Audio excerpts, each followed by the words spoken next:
Bismillah ar-Rahman ar-Rahim. This is a part of a series about the Israeli army attack on Palestine for the last 11 months from October of 2023 through to September of 2024. And in this part of the series, we're starting in January. And the month of October, it was airstrikes, 250 and up to 1,000 airstrikes after the Americans helped bring the bombs on the waterfront to help supply. It was at least 200 airstrikes a night in this area of North Gaza. There are 3 important cities in the North Gaza area, which is Gaza City and Jabalia and Beit Hanun. So in the end of October, the Israeli tanks are all around the cities here in the north.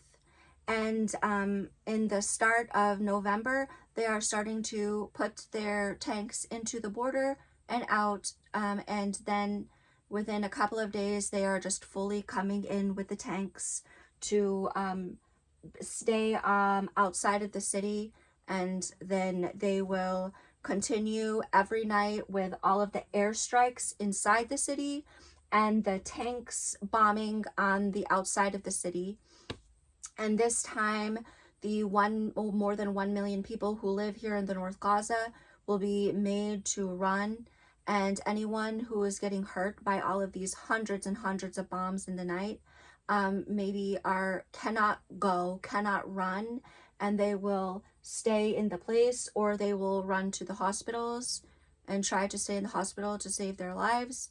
And also the United Nations schools are opening for them to stay in and hide. So there will be 200,000 people in this area. And the first couple of weeks of November, the Israeli army is going to fully attack this city here named Beit Hanun of 30,000 people, forcing everyone out. And they say that families were destroyed, streets were finished, it was demolished, and 70% of the city is completely demolished. That's the city of Beit Hanun. They destroyed the city here at the north of the Salahuddin Highway in Gaza, which is the road that takes you out to their border crossing here in the north. There's this major border crossing here in the north because it connects with the only major important highway in Gaza, the Salahuddin, and there's another border crossing here. It's very small, and that is because it's on the beach where there's not the same number of people living. It's a smaller number of people there, and most all of the people in this area. You are hearing that in the month of December, they are coming into the Jabalia camp, and that by Christmas time they will be taking 1,000 prisoners of war from Jabalia. And there was only 200,000 there anyways.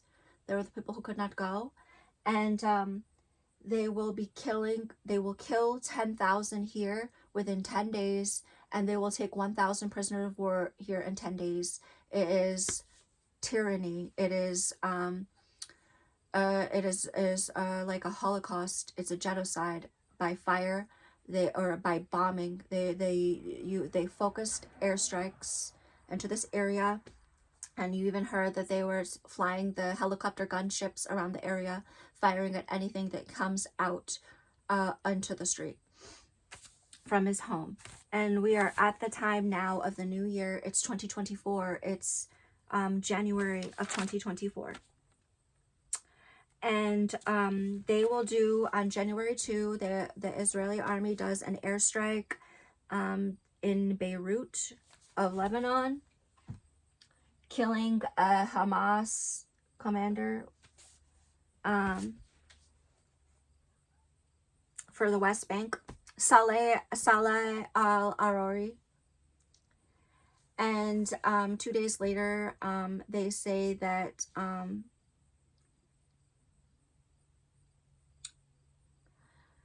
oh no, I'm sorry. A couple of days later, on January 7th, the Hezbollah fired 40 rockets at a military base in Israel. And so this is the Gaza border with Israel. This here is Tel Aviv. This here is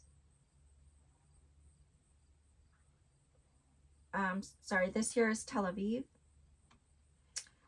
This over here is Haifa. This here is the border with Lebanon.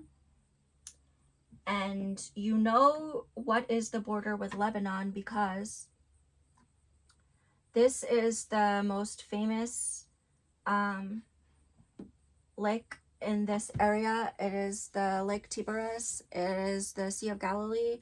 And it is the place where there is the corners of 4 countries, 4 of the biggest powers in this area.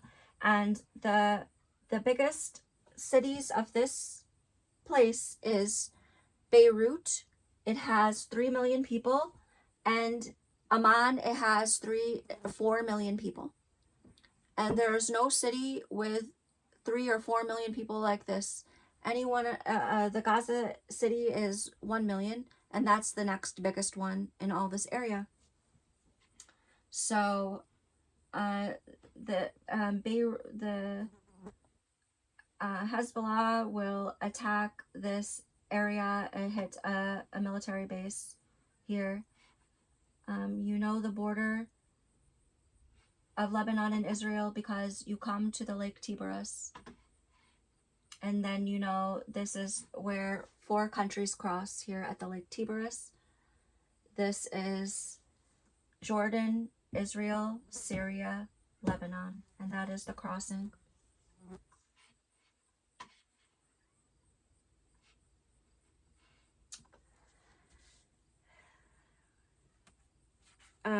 It's the start of January. It's the first week of January, and the people of Israel are catching fire. They are so angry. They are going crazy in the streets. There is a protest every Saturday night, and they're getting stronger in their social media, saying that Netanyahu needs to go, and we want the prisoners of war back no matter what.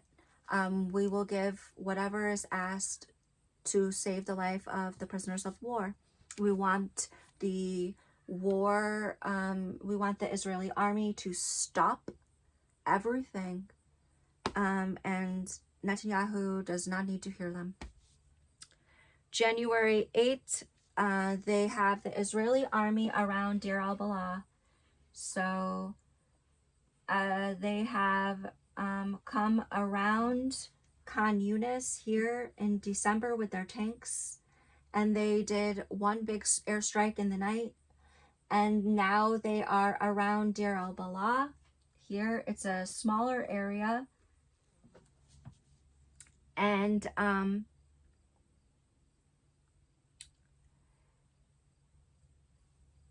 they are going around Nuseirat as well, which is another camp in the area. It's very near here. It's right in here. So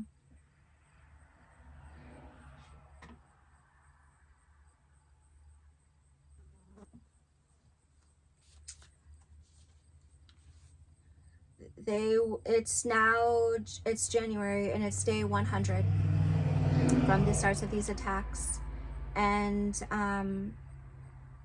we will start to see the Israeli army stop moving, and we will not see any big airstrikes in the night, any big campaigns like the 200 drops in the night that happened all of this time.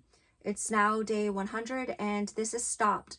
and the Israeli tanks are around these cities here, and they're stopped.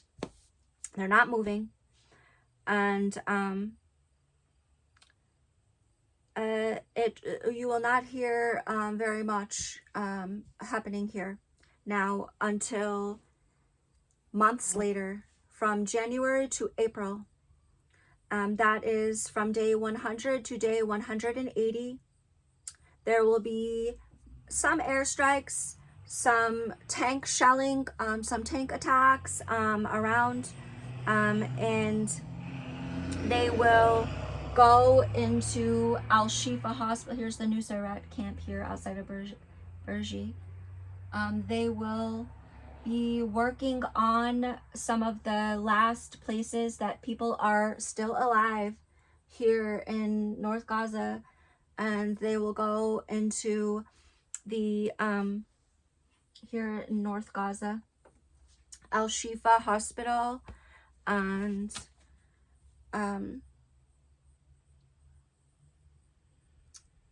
they will focus on the hospitals in Gaza and in Khan Yunis and in Deir Balah, and that will be focused on making the hospitals empty. And there will be protests in Tel Aviv and Jerusalem very strongly all spring. Then in April,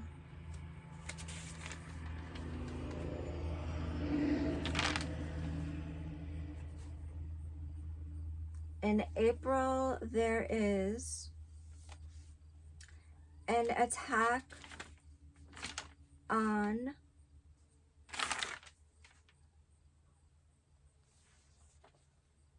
a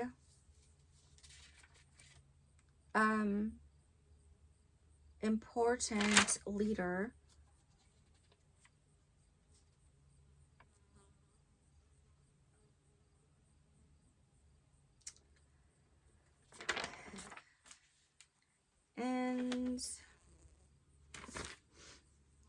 and they will do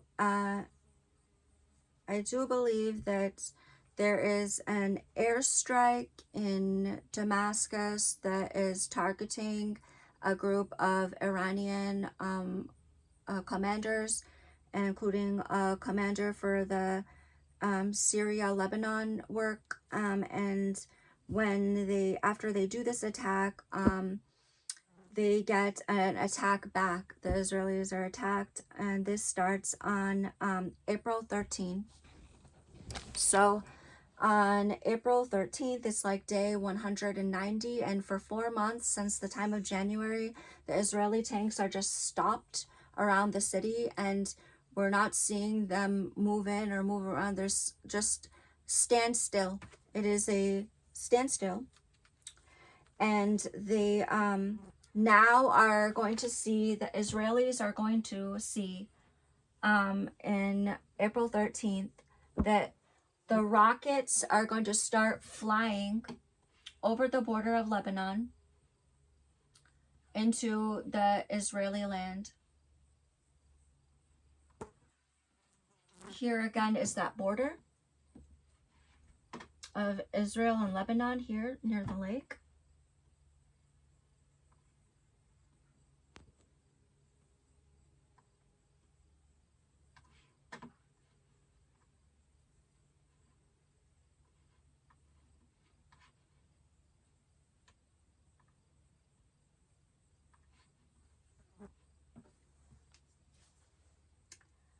And they are going to see a big number of rockets in the night sky like they have not seen before.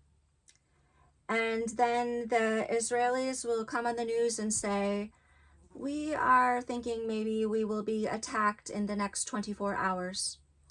And they say, we are hearing about some plan that Iran is making in the last time, and this plan is with drones, cruise missiles, and ballistic missiles, and we think maybe they're going to do this, but If they do, we are planning to use international coalition forces who will help us with the air defense. We have dozens of, like, 50 fighter jets of Israel, and we will use the Iron Dome. And they will hear that there is drones coming from like the afternoon time on April 13. They will hear that there is a large number of drones coming from Iran.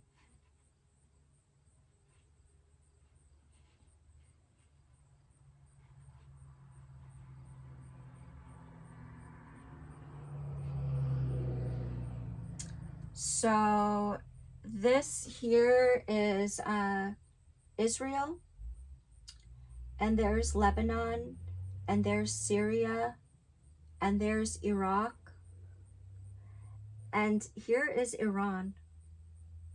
And here in Iran is where they were sending out these the major operations from. So they will send the drones and the cruise missiles from here, and it's possible that we did not confirm where are those satellite missiles coming from. There were three different weapons used. The drone weapons were the Shahed drones 136 and 238. They are suicide drones, so they are made to fly and then to hit and break. So they're quite big. The cruise missiles are like longer than 18-wheeler trucks. They are bigger than trees. They're as big as trees. A cruise missile is going to it's going to have a lot of gas in it so that it can travel like 2,000 miles. It's going to go very fast, like 2,000 kilometers an hour. It's going to be able to travel so fast. And they're going to send out about 30 of this cruise missile, and they will send it after the drones are traveling for a number of hours across this way. They will start to send the cruise missiles. So around the time that, and it's starting to get dark and it's night now, that the on April 13, that there is drones outside of Israel coming at him, and now there's cruise missiles starting to catch the tail of all of these drones, and the cruise missiles are now, because the cruise missile is faster, it's catching right up to the drones and coming right into the same places that the drones are. And the Israel is having all of the international coalition fighter jets help him with the 200 drones, and cruise missiles. So 180 drones, 20 cruise missiles, all the international fighter jets. Everybody's grabbing some of the missiles and stopping them. And the cruise missiles and drones did not get inside Israel. And then after working all of this, it's a couple of hours later. It's now 2 o'clock in the morning. And inside of Israel, they are starting to see here in Tel Aviv here, and in Jerusalem here of Israel, they are hearing the air defense working. The air raid sirens go on, and the interceptor missiles from the Iron Dome start to fire up in the sky, and you're seeing like just 5 rockets, 10 rockets, simultaneously. The Israeli Iron Dome is kicking on, and their interceptor rockets are flying. The interceptor rocket is a rocket as big as a house, a very big missile. It does not need to have a lot of gas in it, so it's not very fat. And the purpose of the interceptor missile is to defend the city. So they set these interceptor missiles around Tel Aviv and around Jerusalem, so that if there is any time when a missile it's near these cities, the interceptor rocket, it's big enough, it can come and hit it. So they will be, it's checking all of this area here.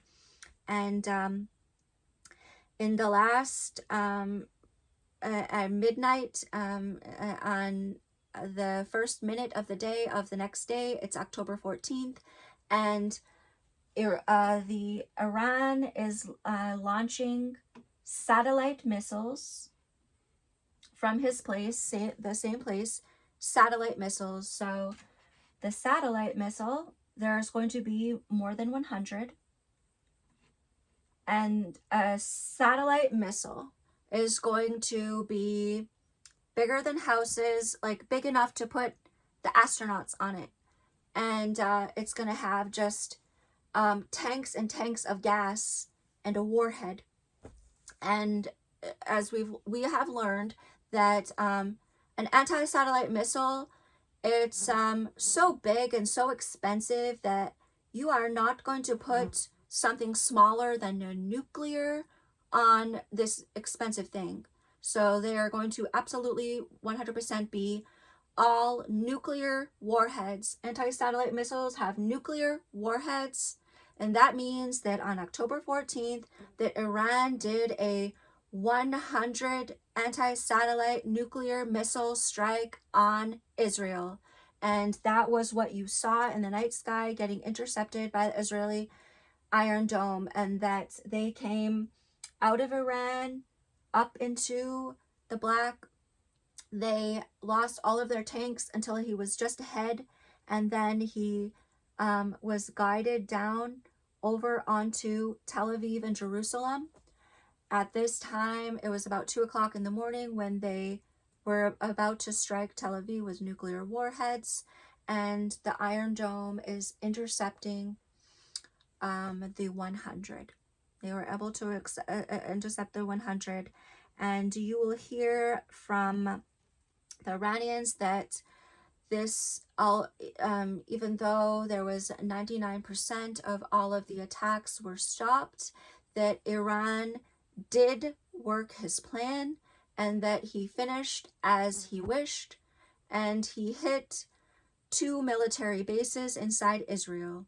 And what can this tell us? Well, if you add this to what we learn later about the strikes, it's that they when Iran wants to attack Israel, what they will do is they will set up a big, large attack that will make Israel busy, and then they will just plan on hitting only a small number of things, and then they will keep Israel busy with this, and they will strike down. And they did strike down. They hit some bases, and we were not able to get very much information about this. So this is the April, because again, this is April 14th, and then you'll hear later in August when there was 6,000 missiles in Lebanon, and Israel did a strike in the night in the early time in the morning to stop Hezbollah from doing a 6,000 missile attack, which I will tell you the details of. So it's a couple days later, it's April 19th, after this big nuclear attack that was kept a secret. Nuclear Iran, and its nuclear missiles. It's all a secret. And nobody is clearly talking about the fact that this was a nuclear strike. So it's now a couple days later, April 19th, and the Israelis are going to attack Iran in the night with airstrikes here, exactly from Ifsan military base, here in the center outside Baghdad, to the east of Baghdad at the Ifsan military base. They will attack that with airstrikes. And then a couple days later, It is April 25, and we are going to get prisoner of war videos from Hamas. They are going to send us into the social media networks a video of a 23-year-old Israeli who was taken away from the Nova Music Festival when he was grabbed as a prisoner of war, and he was taken into it was Hirsch Goldberg, 23, and he will say things in the video like, you know, we can't live, people are it's so hard, like we're trying to, and that please ask Netanyahu to stop bombing Gaza so that we maybe can live.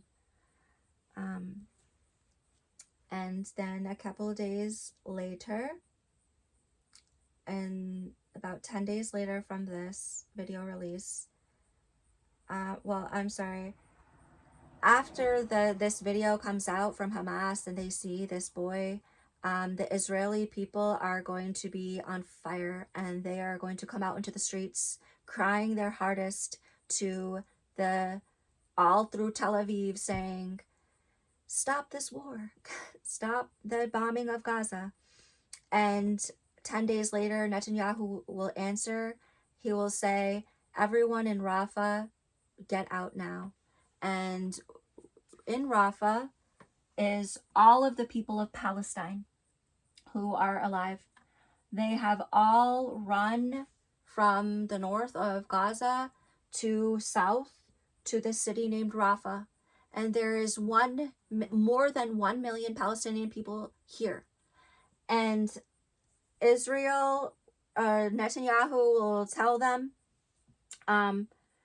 we need everybody to get out of the east of Rafah and go out of Rafah city, out here into this open place of grass and fields where there is no homes, nothing, and this will be their safe zone, they said.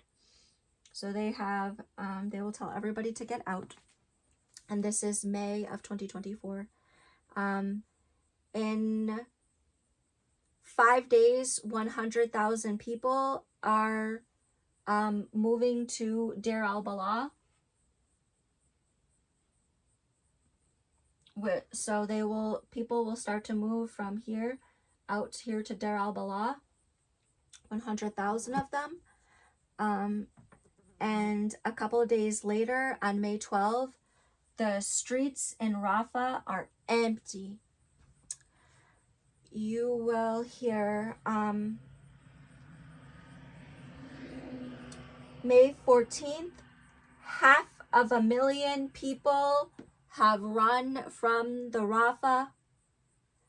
By May 18, 800,000 people are running from Rafah. By May 24, 900,000 people are running out of Rafah. In May 28, 1 million people. This is all of Palestine who have been sent this way. They're being told to move from the city infrastructure completely out of the city and go stay out on the grass. And that is 1 million. They will take Israeli tanks around Rafah city, and they will use a little drones or quadcopters and helicopters, and they will just start attacking all around this area here to make everybody afraid and moving, to move them quickly. So at the end of the month of May, there is only 100,000 people here in this area in Rafah, and the other 1 million are out on the grass near the beach. And there is a media blackouts, and there is airstrikes happening in the night here through Rafah. And within a couple of weeks, they will say now only half of the people that were in Rafah are there now, which is there was 100,000 still there that didn't move, and now there's only half that there, so 50,000. are there. And this is May, and it's the 200 days into these Israeli army attacks on Palestine. And the day 220, the United States will say, we finished making something. It's a pier. It is a road across the ocean to get into the land. It's big enough to drive a big truck, 18-wheeler truck, onto it. And it's coming from the ships. So there's American ships with all of the food and supplies, and they're going to start trucking it onto the pier into this area where they now have everyone on the grass. So this will be the start. This will be the first time in May, a couple months ago, when there's going to be food brought into the area. And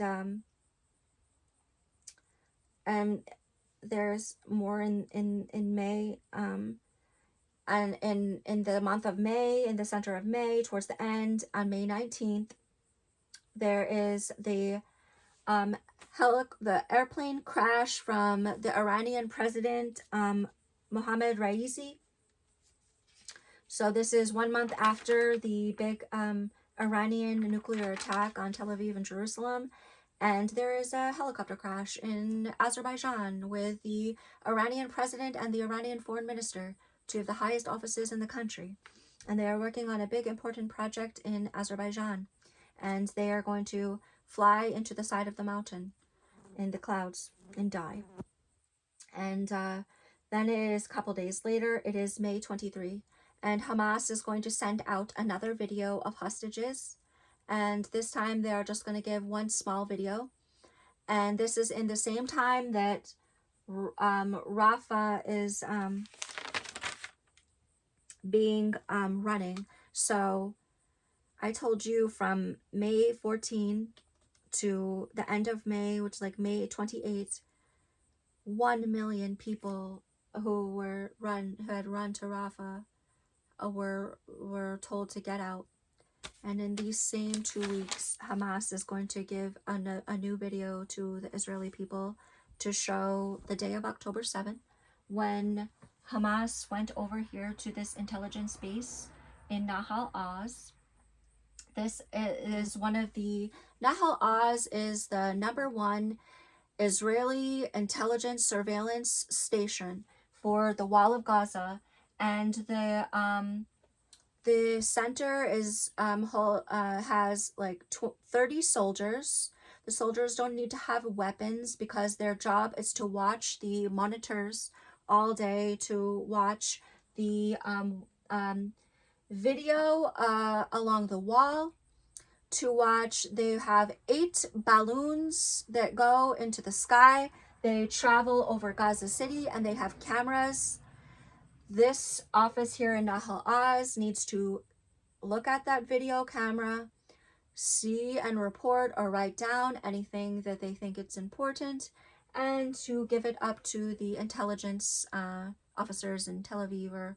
And there is some people there that were taken. They were all women who were taken as prisoners of war. And they will show you a video of this day when they are taking these women. And this is something that the Israeli people, it's May, there's been protests, there is calls for Netanyahu to step down inside of his own capital city, and they are now going to see the daughters of Israel being taken from the intelligence base here on motorcycles. The most beautiful soldiers, you know, any beautiful Israeli girl that any Israeli man might think it's beautiful, and he is standing here in his tank, and he is looking over and he's saying, oh, look, my Israeli wife, this is October 7th, she was taken in the motorcycle, and he will remember her on this day. He will remember that she is there, probably down under Rafah as a prisoner of war, or the girls are in communist because those girls did not come free and they did not die. They were taken as prisoners of war. So those girls are down the ground now. They are there alive, waiting for the Israeli men to save them. So this will make the Israeli people catch on fire. And of course, all of the mothers and fathers seeing his daughter, she's 20 years old, they're gonna just be burning up because of how angry they are that Netanyahu is clearly just told 1 million people to get out of Rafah, and he is planning everything bad, just planning the most disgusting, terrible things. So they know what this means for those girls. They're gonna take like 5 Israeli army brigades into the South Rafah, and they are going to, now that everybody has run out of the city, they're going to focus here at the border. This is the Rafah border crossing to Egypt, and Egypt has never been a friend to Palestine, and Egypt has never been a friend to anyone. He is the Pharaoh, and it has never ended. And he will, the Pharaoh of Egypt, Eshbid, he will not let the people go.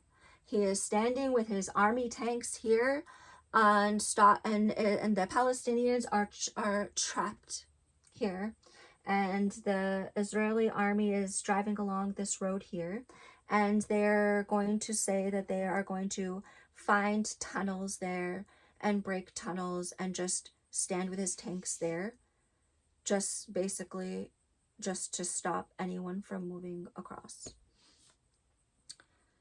And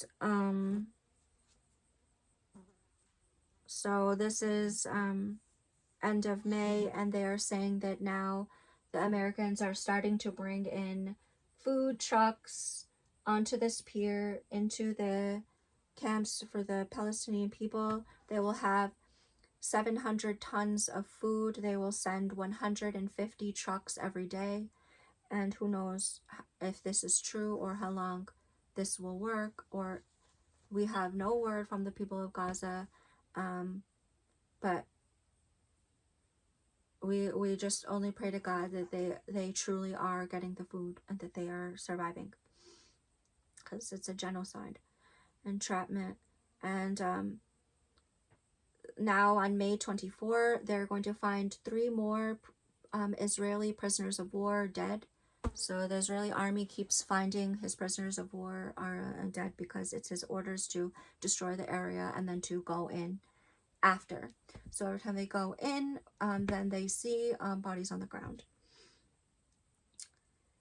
In May 25, the Israeli army are going to attack Homs, Syria, and say that there's some Hezbollah in a car driving to Lebanon and they need to kill him.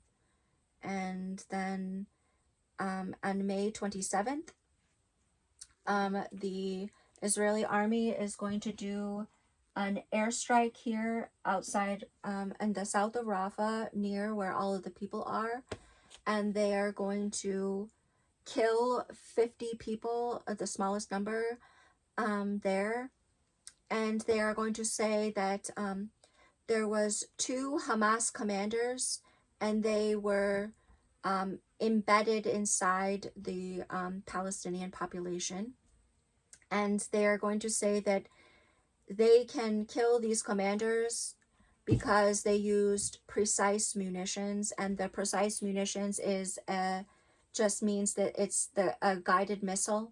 So if the missile is guided, they say it's precise because it can hit its target exactly. But if a GPS missile is killing not only the commander, but 10 people around him, then the missile, it's not precise, because it cannot be a precision missile if it's killing more than the one that is need to kill. It's killing innocents. It's killed 50 other people who are not the one that he targeted by the law of war. And that's why weapons of mass destruction are never precise. They're never precision. You can never say that it's a precision missile.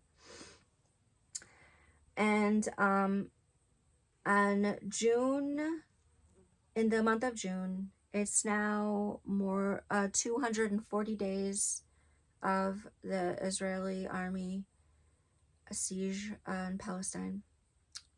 And in June 3, there is fires in the Golan Heights, and there is Hezbollah rockets sent over the border of Lebanon and Israel. And on that night, there will be 2,000 acres of like grassland burning from the rockets that landed, and because the Israeli army will go into the Golan Heights and start fires to clear the land so that no army can hide inside the grass, and they will burn. And then, and this night there will be 2,000 acres burned, and they will say these, you know, this. Then the Israeli army will, in the night, also attack the same night that they are setting fires in Golan Heights. They will attack Aleppo, Syria with an airstrike. They'll send fighter jets up there, and they will say that they killed 10 Hezbollah in Aleppo, Syria this night.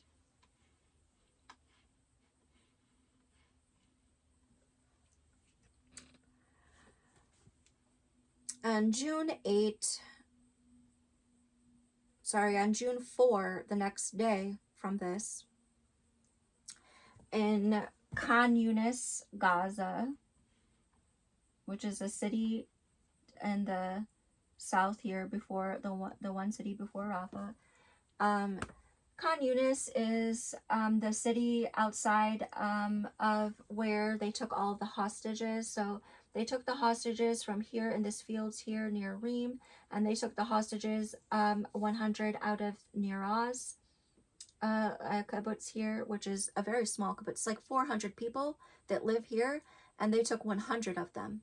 And they took 3 old men with white hair. They are the founding fathers of Nir Oz kibbutz, and they're Israeli old guys. They stole the land 170 years ago, and the Israeli army is finding his body here in Khan Yunis in his operations, doing Operation Khan Yunis, and he finds the bodies of these guys in there. And the Israeli army is going to say, every time that you hear that they are finding the bodies of their prisoners of war, they are going to say that we did find some bodies, and they will not say Hamas killed them. You will not hear, oh, they were executed, nothing. And that is because the Israeli army cannot say that it was Hamas that killed him, probably because they are finding the bodies under walls, under bombs, and after artillery strikes. So it would be very clear to the tank operator of who was the one who sent the fire onto the old man. So it would not help the Israeli media to say something different, because the Israeli people, when his soldier tells him the true story, they would start to get very crazy. So the Israeli are not going to say very much that Hamas is killing. They are going to say that they are finding bodies in the operations. And they are going to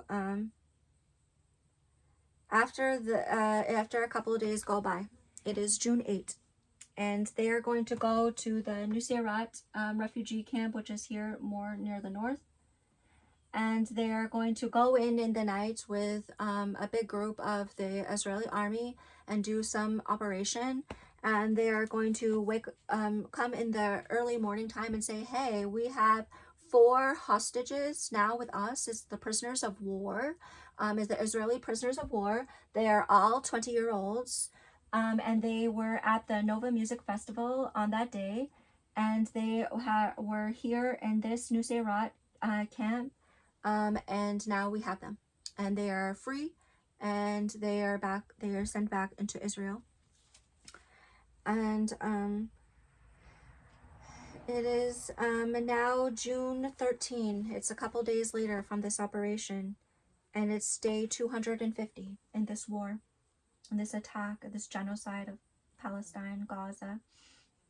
And the Israeli army is going to send in the last 2 days, last 48 hours, they're going to be sending 200 rockets.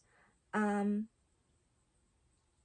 sorry, it is day 250, and it's Hezbollah is going to send 200 rockets over the border of Israel. So here at the border of Lebanon and Israel, they're going to send 200 rockets over 2 days out into Israel. And fires in the Golan Heights. On this same day, there is an attack in Rafah, and this is why they were sending the rockets after hearing this news. There was an attack there on Al-Mawasi near Rafah. So there is a small place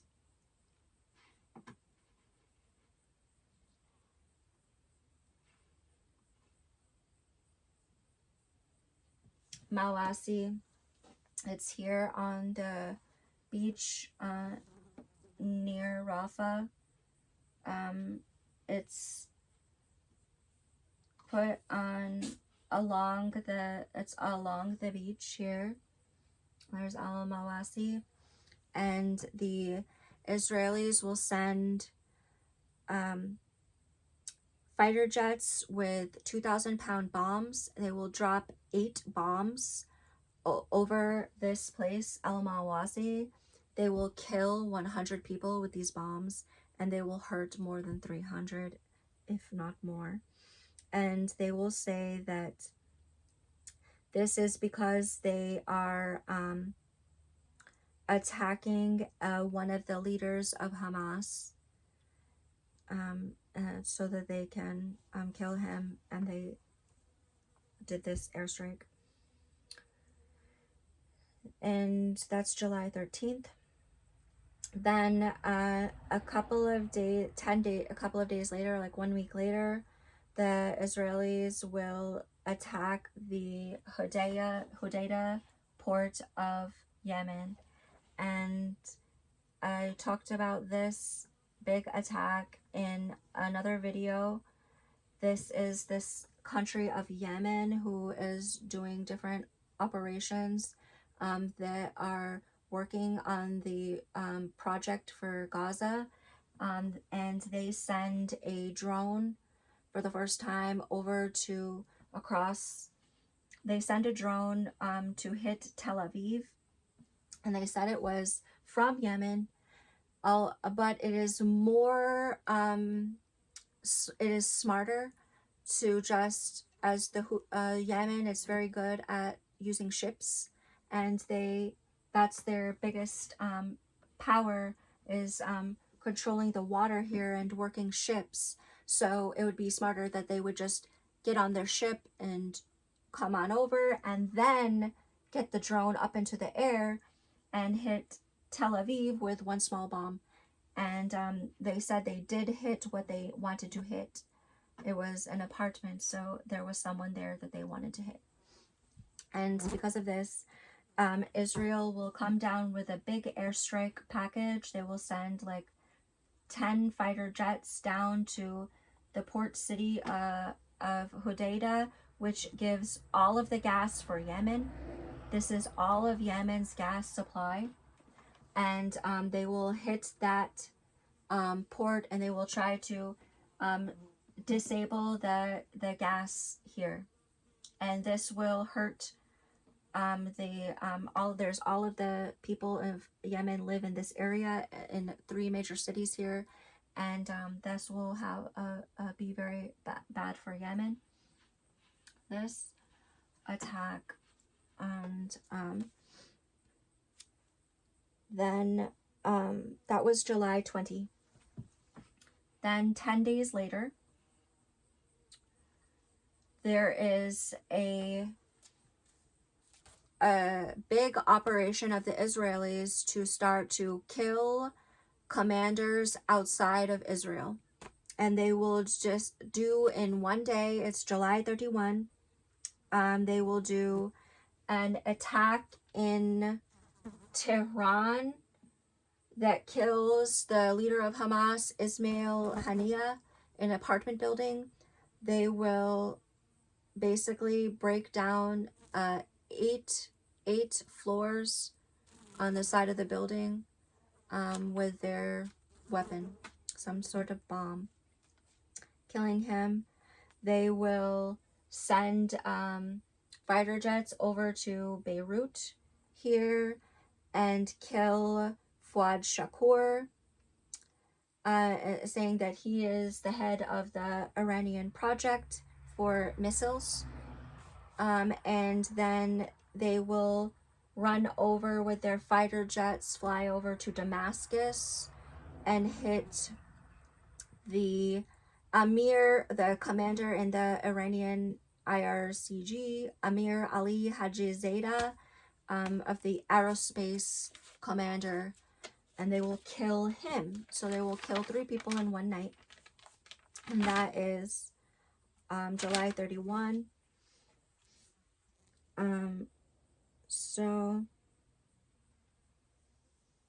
it is now August, and it is 300 days into the Israeli army's attacks on Palestine.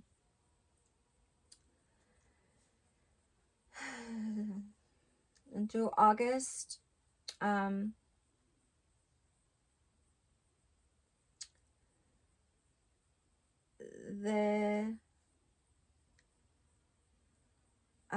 August will be a time when they will be focused on the border crossing here from Gaza to Egypt. They will be just moving and checking along this area and holding this area here through August, the month of August. And it's now the end of August, and it's day 320 in the war, and the Israeli army is going to start an operation that's going to go into a new place that is a part of Palestine. Its name is the West Bank.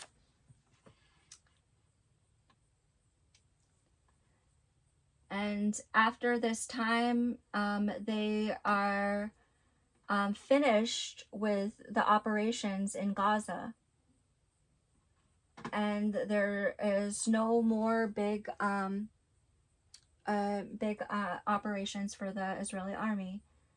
So they're going to start an operation in the West Bank, city named Jenin.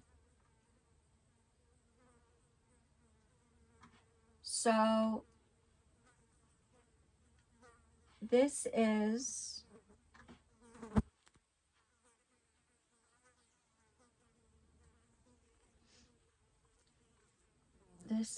the area here. So here is Gaza. Here in this small space is Gaza, and this is the desert in Israel, and this is Israel's area here, and there's these 2 big cities, Tel Aviv and Jerusalem, And then there is this area here where the Jordan River and the Dead Sea, the ground comes up more at this area, and it makes this like plateau or raised level here around this area of the Dead Sea. And this, it's making it so that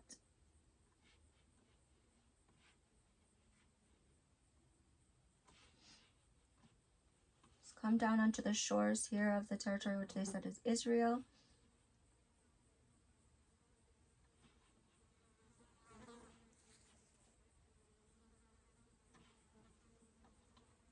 And you'll see that the strongest place for Israel are these cities here, which is down from the mountains. And this soft place here, it's very green, very much water. And that on this side, there are these mountains. And what you know about the power here, about the number of people here, is that there's only 500,000 people here and 500,000 people here. And then there is this very mountainous area. It's like up higher. And because of this, there is a problem controlling this area here on the river. So this Jordan River on his other side has 4 million people living here in Amman, 1 million people living in Zarqa, and another 2.5 million people living in Irbid. And these cities are part of the Jordan River. The river comes out into another river called the Zarqa River, and the Zarqa River goes around Amman. And because of these rivers and the water there, it's allowing a strong number of people to live here. So here is Amman, and 4 million people city. It's something to respect. 4 million people, it's something that you must respect. It's 4 million manpower here in Amman. And because of this power base here, Amman, Zarqa, Irbid, and because of its ability to control here, that he is very much bigger than 500,000 there. And just the economic power, it's just too big. And this is why the Palestinians are being supplied a lot of support out of Amman, Jordan. And they even have the same flag. And they, the West Bank supporters, and along with the Palestinian Islamic Jihad, their leaders are supported out of Amman, Jordan. And so that is because they are so big, they are able to control the other side of this Jordan River. They're just so big, they're overflowing, they're coming up over this way, and they were able to have this city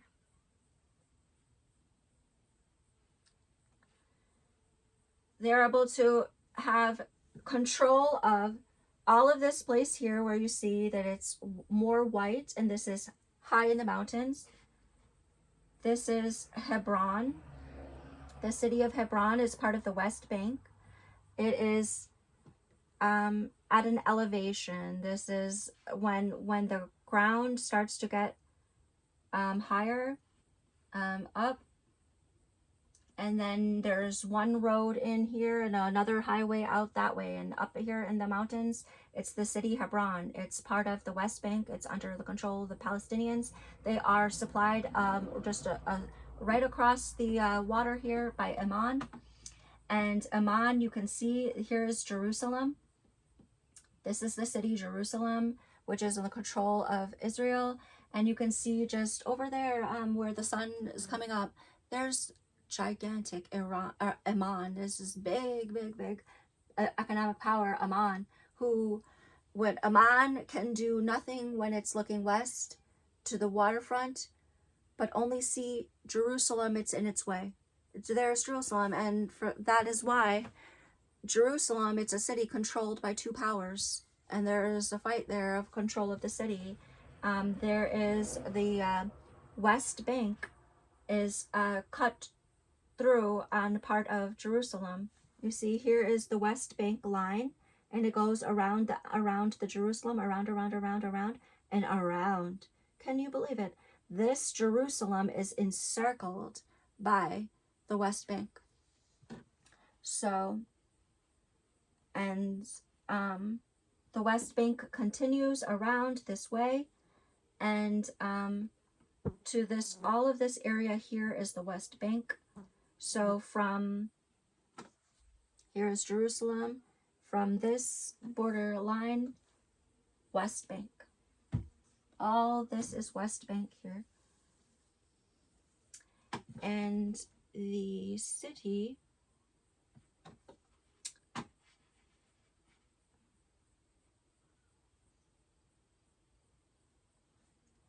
is Jenin.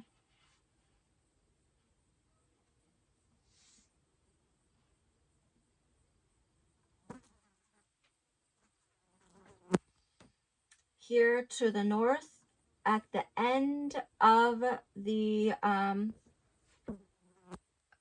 part of West Bank here,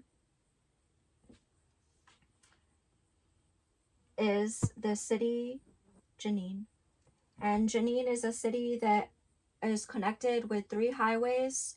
So if you want the highway from Haifa, there's only one highway out of Haifa that goes this way, and it hits Jenin. If you want a highway from Nazareth, or the biggest cities in the north here, you have only one highway, it goes to Jenin. And if you want to move from the south here, from the Tel Aviv, or from anywhere here down from Jerusalem, there is one highway, and it goes to Jenin. And Jenin is the last city on the border, at the cross of 3 important highways, and that's the city Hanin. It's in the West Bank territory, Jenin, and in the month of, we're at the end of August now, and we're starting in the month of September. So in the start of September, September 5, you will hear it's the end of August, it's August 27th, they start to go into Jenin. And they are going to go with jeeps and tanks and bulldozers. And they are going to go in the first day, 24 hours in Jenin. They are going to go to the hospital, and they are going to go around the hospital with tanks. And they are going to go to the Jenin refugee camp. I believe it's here in this area here. And they are going to go around the Jenin refugee camp. And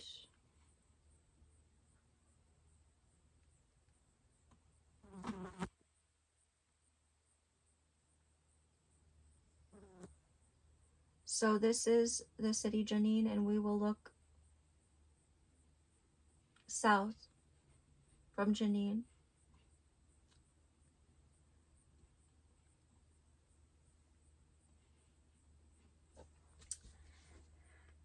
They will send in, so August 25 comes, and there is the 6,000 missiles in Lebanon, and they start this, they said that Lebanon is trying to attack us with 6,000 missiles, but we are so smart and we stopped them. And then Lebanon said, we're keeping him busy with this, and we did send some missiles, and we did hit one base, which is the base we wish to hit, and they are hitting the bases in the north area, and they are focusing through the area of the Golan Heights. The Golan Heights is a place where you can look down to all of the south. So you could stand from Lebanon, or you could come from the Lebanese mountains, or you could come from Syria, and you would be standing up here and the Golan Heights, and you will be able to see down throughout the south. So that is where this all occurred. They said the Israelis send 100 fighter jets. So what do we think about 100 aircraft being sent by the Israeli army on this day, August 25? Well, on the April 13, the Israelis said they send dozens. So what does dozens mean? Well, dozens means smaller than 100. So it would mean that the Israelis used more airplanes for missiles on the ground in Lebanon than they used airplanes for the Iranian nuclear attack on April 14th. It means that Israel doesn't have 100 fighter jets. They don't have it. They have a smaller number than this. And if 100 aircraft went into Lebanon to hit the 40 targets with 200 strikes, stopping 6,000 missiles, well, this would need some help from some other airplanes from another country. Then 2 days later from this, it's August 27th. They're going into Jenin. They're surrounding it. They're blocking the hospital doors. They're coming around the refugee camp in Jenin. And they are going to say that we killed 10 commanders in just a couple of days. And they will take bulldozers onto the streets in Jenin. And they will break open the roads and the highways of Jenin.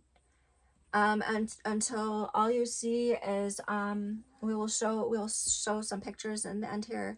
All you will see is just the roads are being broken, and all of the broken roads are on the side of the road, blocking the doors of the businesses, and anyone who walks in the streets is killed. They will say you are the Palestinian Islamic Jihad, you are a Palestinian, and they will just kill anyone in the streets. No one's allowed to move or get out of that refugee camp, and they are sieging it, so there's no food getting in for 10 days.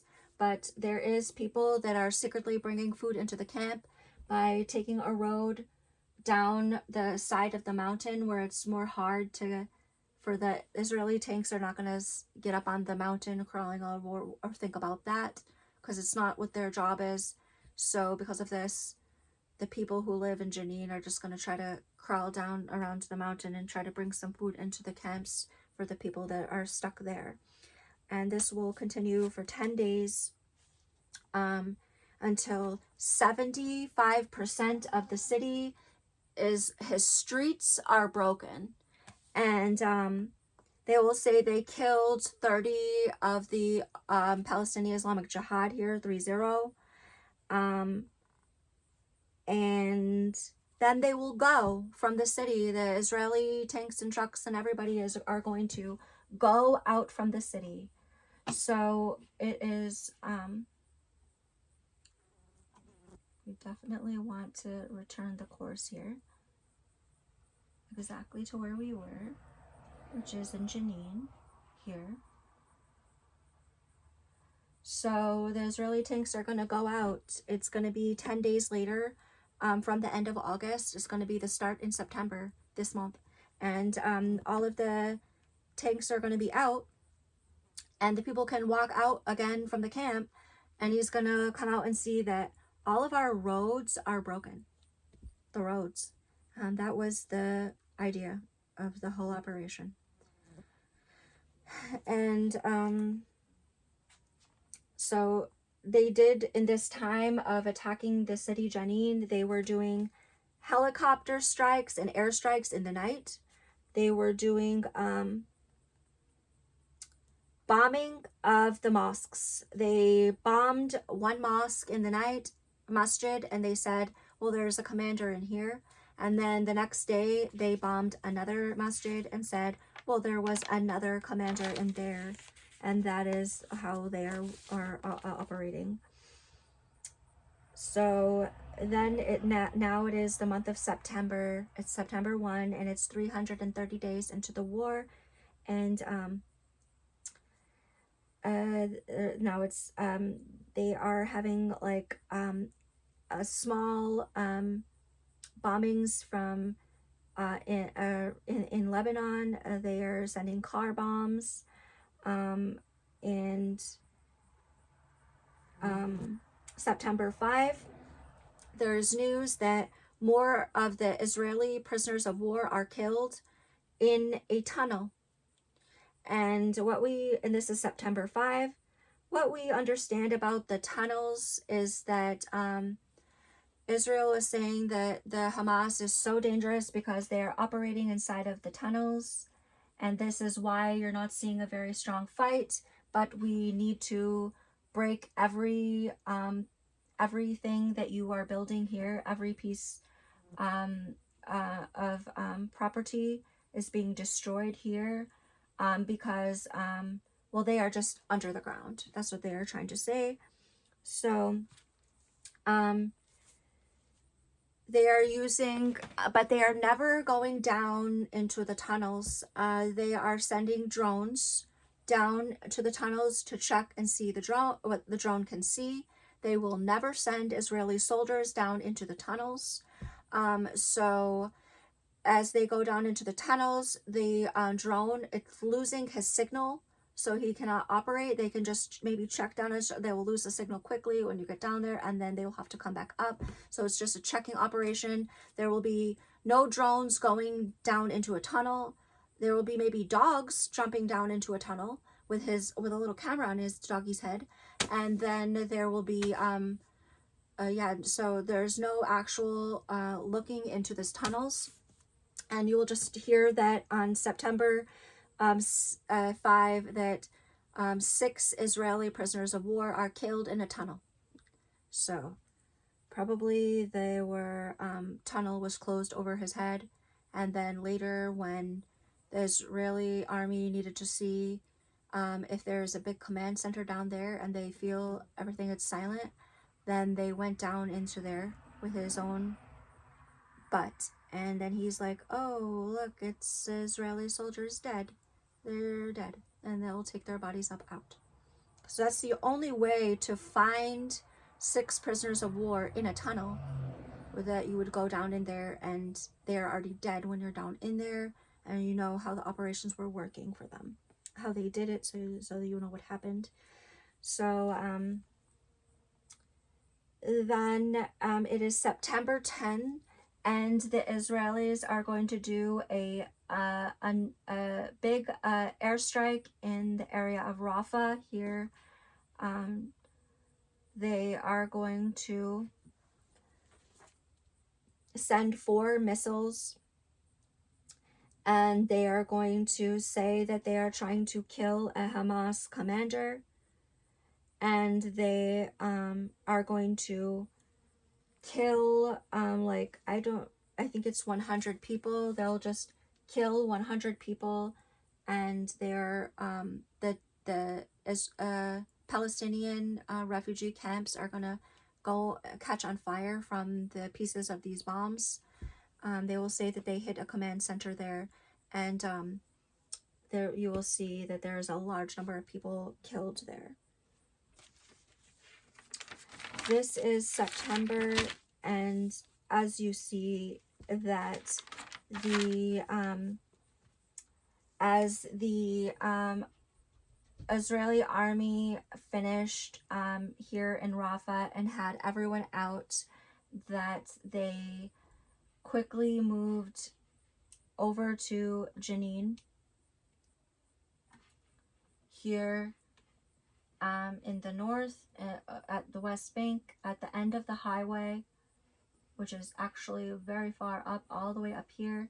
They moved over here. They destroyed all of the roads and killed as many commanders that they said they had to kill all the commanders there. And that is September 2024. So where we stand now is the week 3 in the September of 2024. They have finished the operations in Jenin, and that was just like 2 weeks ago. In the first couple of days of September, they were finished and moving out of Jenin.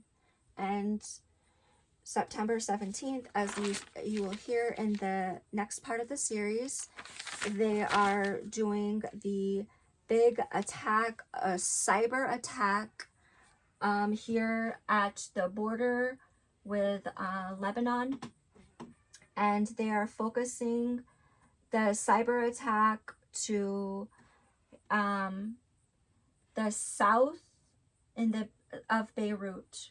So here at South Beirut, the Bekaa Valley, and